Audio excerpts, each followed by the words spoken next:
bà xin chào ông là ở đây tâm là hiện chấp thì đọc tế ở cô na ra tới hiện sẽ có bị lại do mọi người cô số nụ ai mới xin là dân bị to càng sắc xa bởi dương tay dương cô rơi sẽ có bị lại muốn đưa có rơi cho càng nghe sẵn rơi có dương rơi cho tổng phi không phê tầm mùi chẳng bị tổ nó cứ nhau mà gì ông pi pro and con là bên chúng được bay lần chúng được tìm mùi hiệp con chúng mình là ca rơi do đi nó sẽ có bị lại muốn chẳng cứ chúng nó với là hay là khỏa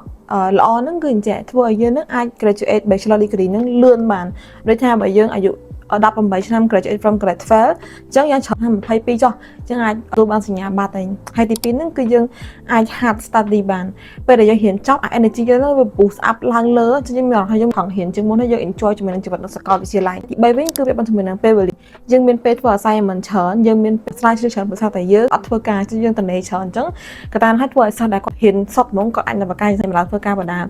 ប៉ុន្តែពាក់ព័ន្ធជាមួយនឹង con វិញគឺអាច problem ទៅលើ financial ព្រោះសារតែពេលដែលយើងហ៊ានចប់យើងទៅហ៊ានតហ្មងបើមិនជាអ្នកគាត់គ្រូសាគាត់អ្នកមានស្រាប់ហ្មងអត់ជាបញ្ហាគាត់អាចបន្តមុខនឹងតែអ្នកគាត់ហ៊ានបបាក់ដែរយាយវាជាបញ្ហាអាចនឹងបបាក់ក្នុងការចាយវាទៅលើការបង់ឲ្យសាលាការញ៉ាំការអីចឹងទៅដូចដឹងចឹងរៀននៅសាកលគឺការ expense នោះវាអាចនឹងច្រើនជាងរៀននៅ high school បើប៉ះអ្នកគាត់ធ្វើជំនាញដែរត្រូវការប្រើសម្រាប់ដូចជាករណីថា IT engineering ឬក៏ doctor អញ្ចឹងវាត្រូវការ spend ណា cost នោះវាច្រើនយ៉ាងចឹងឥឡូវនេះគឺជា con មួយដែរហើយទី2វិញគឺ less experience អ្នកដែលគាត់ហ៊ានចប់បានទៅធ្វើការពីខ្ញុំផ្ទាល់នៅស្រុកខ្មែរយើងសារតែគេទាមអ្នកដែលមាន experience ទៅធ្វើការអញ្ចឹងពេលដែលយើងហ៊ានចប់ហ្មងគេកម្រនឹងសួរយើងថាយើងមាន GPA ប្រហែលណាគេអត់សួរសំណួរហ្នឹងទេគេនឹងសួរថា experience យើង work ពីណាខ្លះយើង zero experience យើងអាច require high salary បានទេត្រូវតើstart ពី250 280អីចឹងទៅយើង cannot ask for 1k or 2k because យើង less experienceចឹងអានឹងគឺជា pro and con របស់ university option ទី2ហ្នឹងគឺការធ្វើការបដាហ៊ានបដាចឹងចំណុចទី2ហ្នឹងក៏វាមាន pro and con ដែរហើយខ្ញុំជាសិស្សដែលធ្វើការបដាហ៊ានបដាតាំងពីឆ្នាំទី1ខ្ញុំនិយាយអំពីគុណសម្បត្តិមុនគុណសម្បត្តិហ្នឹងគឺធ្វើឲ្យយើងមាន financial stable បានន័យថាយើង can earn my own money ចាំវាងាយស្រួលក្នុងការយើង afford ទៅលើការ pay ចាប់ដើមធ្វើការតាំងពីឆ្នាំទី1មកចឹងខ្ញុំអត់សូវ pay ទៅលើការបង់សាលាព្រោះថាខ្ញុំយកប្រាក់ខែខ្ញុំទីតែខ្ញុំរកបានហ្នឹងទៅបង់ឲ្យសាលាខ្ញុំអត់បារម្ភថាម៉ាក់ប៉ាខ្ញុំគាត់នឹងមានបញ្ហាពេលណាខ្ញុំអាចនឹងប្រឈមនឹងការបាត់បង់ការសិក្សាខ្ញុំអត់បារម្ភព្រោះថាអីខ្ញុំអាចរកបានខ្លួនឯងទី2ហ្នឹងគឺយើងចាប់ផ្ដើម gain real experience ចាប់អារម្មណ៍ចេះបណ្ដានេះហ៊ានជំនាញដែរពាក់ព័ន្ធជាមួយនឹងការធ្វើការដូចជាករណីហ៊ានជំនាញ business administration ហ៊ានជំនាញ economy អីហ្នឹងពេលដែលយើងហ៊ានណាយើងអត់សូវយល់ពីអីដែលគ្រូនិយាយព្រោះតែគាត់និយាយពីទ្រឹស្ដីតែបើយើងធ្វើការបដាហ៊ានបដាគឺយើង gain real experience ឧទាហរណ៍ឥឡូវហ៊ាន operation cost អញ្ចឹងយើងអត់យល់ទេ what is operation តែពេលយើងធ្វើការ operation យើងយល់ថាអូ industry ហ្នឹងវាចេះវាចេះតែថាពេលដែលយើងហ៊ានបដាធ្វើការបដាយើង gain real experience ទៅ apply នៅលើសាលាហ្មងខ្ញុំចាក់ស្ដែងខ្ញុំធ្វើការបដាហ៊ានបដាខ្ញុំយកអាការងារដែលខ្ញុំចាស់ហ្នឹងទៅ apply សម្រាប់ហ៊ានខ្ញុំយកហ្មងព្រោះថាអីវា relate គ្នាតែបើអ្នកដែលគាត់ហ៊ានសុទ្ធហ្មងគាត់ពិបាកក្នុងការ imagine ថា what step what is logistic what is operation នេះពិបាកទី3ហ្នឹងគឺ build CV before graduation បានន័យថាពេលដែលយើងហ៊ានបដាធ្វើការបដាអា CV យើងហ្នឹងគឺមាន work experience មកមួយរាវហ្មងអញ្ចឹងអ្នកខ្លះអាចនឹងហ៊ានចប់ទៅអាចនឹង graduate ปุ๊បប្រាក់ខែហក់ទៅដល់ 1k ឬក៏ 2k ដូចថាអីគាត់ build experience គាត់ឡើង4ឆ្នាំពេញមុននឹងគាត់ហ៊ានចប់អញ្ចឹងគាត់ងាយស្រួលក្នុងការ put in CV letter វាគាត់មកជាអ្នកគាត់ហ៊ានសុទ្ធហ្មងគាត់អត់មានអីសោះគាត់ zero experience មកអានឹងពិបាកក្នុងការ put CV គេ interested មែនតើហ្នឹងគឺ experience ពីខ្ញុំផ្ទាល់ទី4វិញគឺអាច develop communication ជាមួយនឹង time management skill បានន័យថាពេលដែលយើងចាប់ដល់ចេញធ្វើការយើងចាប់ដើមចេះក្នុងការវិស័យតាក់ទងទៅចាំថានៅសាលានិងការងារគឺការងារដូចគ្នាយើងអាចនឹងជួបអ្នកនៅសាលាវ័យល្បាក់យើងអា mindset ល្បាក់គ្នាប៉ុន្តែបើយើងចេញធ្វើការយើងអាចនឹងជួបអ្នកខ្លះវ័យអាយុប្រហែលប៉ាម៉ាក់យើងក៏មានដែរយើង different mindset អញ្ចឹងពេលដែលយើងធ្វើការយើង real talk យើង communication real យើង can ជួបមនុស្សដែលគាត់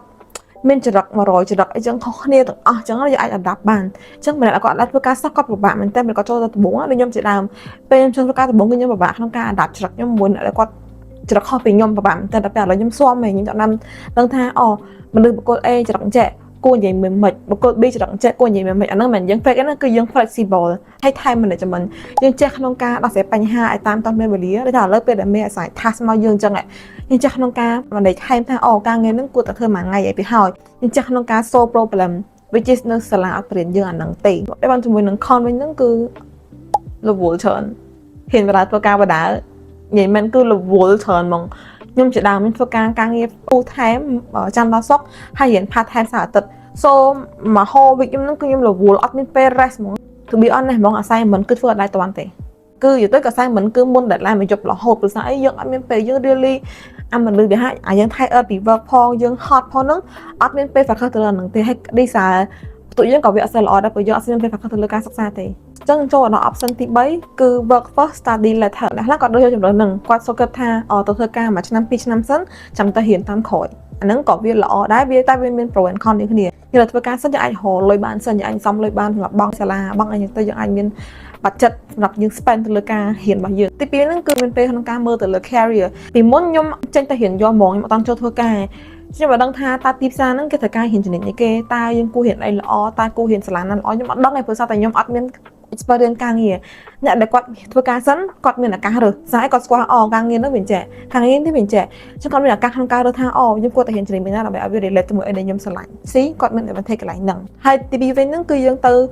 University là dương biên mặt chua mindset đó thì sao tập về đấy ca mà năm sân giờ hiện thông chương muốn có hiện nâng thân hiện cật ban lọ chương cật ban chương ngày chương hiện vừa có nó mèo mà chỉ có mặt chua chương này để có nơi hiện ở đó ở toàn ca sao để sẽ ban thêm bên cái từ